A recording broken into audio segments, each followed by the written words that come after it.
আসসালামু আলাইকুম সবাইকে। শুভ সকাল। আশা করি সবাই ভালো আছেন। আমরাও আল্লাহর রহমতে আলহামদুলিল্লাহ ভালো আছি। এই যে দেখতে পাচ্ছেন বাইরে বৃষ্টি শুরু হয়ে গিয়েছে। ঘুম থেকে উঠে কিন্তু আজকে দেখছিলাম যে বাইরে এরকম বৃষ্টি হচ্ছে। আর আকাশটাও পুরা মেঘাচ্ছন্ন। আর আমার বাসাটা না ১০ তলাতে হওয়ায় মানে একদম ওপেন স্কাই দেখা যায় পুরা। খুবই ভালো লাগে দেখতে। তো আমিও একটু দেখছিলাম মেঘাচ্ছন্ন আকাশটা, বর্ষার সৌন্দর্য উপভোগ করছিলাম। আর বৃষ্টির শব্দটা সকালবেলা কিন্তু আরও বেশি ভালো লাগে, চারিদিকে একটু নিশ্চুপ থাকে তো, একদম পাখির শব্দ, বৃষ্টির শব্দ, মনটাই ভালো হয়ে যায়। এখন ব্রেকফাস্ট রেডি করব। হাজব্যান্ড অফিসে চলে গিয়েছে, মেয়েকে কিন্তু আজকেও আমি স্কুলে দিয়ে এসেছি সকাল ভোরবেলায়, কারণ ওর বাবা এই পুরো সপ্তাহটাই বিজি থাকবে। ওর ট্রেনিং দেখে ওকে অনেক ভোরে বের হয়ে যেতে হয়।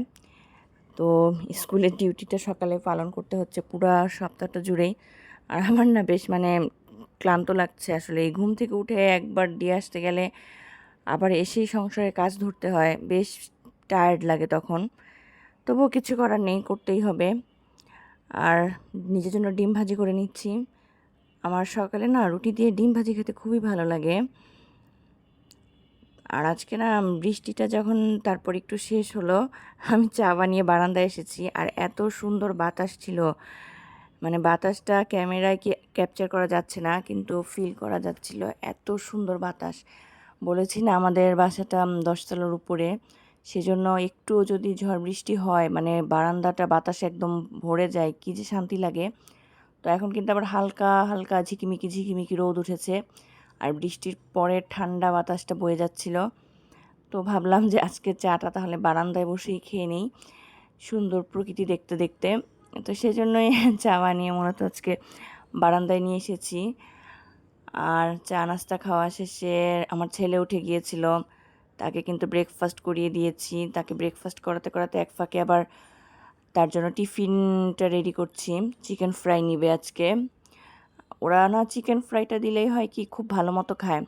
অন্য যে কোনো খাবার যদি আমি দেই, দেখা যাবে আধা খাবে আধা রেখে দিবে, কিন্তু যেদিন চিকেন ফ্রাই দিব সেদিন আর কোনো কথা নেই, পুরোটাই আল্লাহর রহমতে ওই দিন শেষ করে। আর আমি তো এখন রেডি হয়ে নিয়েছি, ছেলেকে স্কুলে দিয়ে আসবো, আবার মেয়েকে স্কুল থেকে নিয়ে আসবো। এই সকাল থেকে উঠে যারা আসলে হোম মেকার আছে, এই দায়িত্বটা খুব কঠিন, তাই না? বারবার করে যাওয়া আসা স্কুলে, দৌড়াদৌড়ি বাচ্চাদের লেখাপড়ার জন্য। আর মেয়ে স্কুল থেকে আসার সময় না কিছু জিনিস কিনেছে, শুধু মেয়ে যে কিনেছে সেটা না, আমি নিজের জন্যও কিনেছি। তো মেয়ে স্টিকার নিয়েছে, আর দুটো চকবার আইসক্রিম কিনেছি। চকবার আইসক্রিম আমার মেয়ের খুবই পছন্দ। আর আজকে না আমি নিজের জন্য একটা জিনিস কিনেছি, বলতে গেলে নিজেই নিজেকে গিফট করেছি আর কি। একটা চা কফি খাওয়ার জন্য মগ কিনেছি আমি। আমার অনেক দিন ধরে ইচ্ছে ছিল যে চা কফি খাওয়ার জন্য নতুন একটা মগ কিনবো। আর তো আজকে দোকানে গিয়ে কালারটা দেখে মগের খুব ভালো লাগলো, তো সেই জন্য মগটা দেখে পছন্দ হয় নিয়ে নিয়েছি। আর আমার মতন যারা চা কফি লাভার আছে, তাদের কফি মগের থেকে ভালো গিফট নিজেকে দেওয়ার আর কি হতে পারে। তারপরে দুপুরে রান্নাবান্না শুরু করে দিয়েছি। আজকেও কিন্তু আমি কাঞ্জলটা রান্না করছি চিংড়ি মাছ দিয়ে। এটা কলা গাছের কোনো একটা পার্ট হবে, কাঞ্জল বলে আমাদের এলাকায় আর কি, এখন জানি না আপনাদের এলাকায় কি বলে। এটা আমি চিংড়ি মাছ দিয়ে আজকে রান্না করব, খেতে কিন্তু বেশ ভালোই লাগে। এদিকে আবার একটু টাকি মাছ ভাজি করে নিচ্ছিলাম। টাকি মাছের ভর্তাও করার ইচ্ছা আছে রাত্রেবেলা, অবশ্য এটা দুপুরে খাবো না আর টাকি মাছের ভর্তাটা। তো এই যে আমার ভাজিটা কিন্তু হয়ে এসেছে।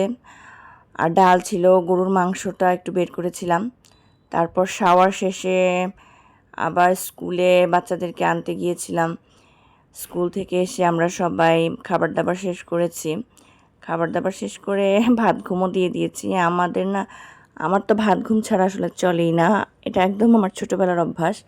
আর আমার বাচ্চারাও না ঘুম থেকে সকালে উঠে দেখে খুব টায়ার্ড হয়ে যায়, এবং ওরাও ওই দেখা যায় ভাত খাওয়ার পরে না আর থাকতে পারে না বেশিক্ষণ, না ঘুমালে সন্ধ্যায় আর পড়তে বসতে চায় না।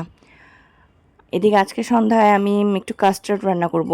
প্রথমে এখানে একটু কাস্টার্ড পাউডার দুই দুই চা চামচ বা 3 চা চামচ নিয়েছিলাম, তার মধ্যে একটু ঠান্ডা দুধ ঢেলে দিলাম, ঢেলে এটাকে গুলিয়ে রাখলাম। আর এদিকে আমি হাফ লিটার দুধ জাল করে নিয়েছি।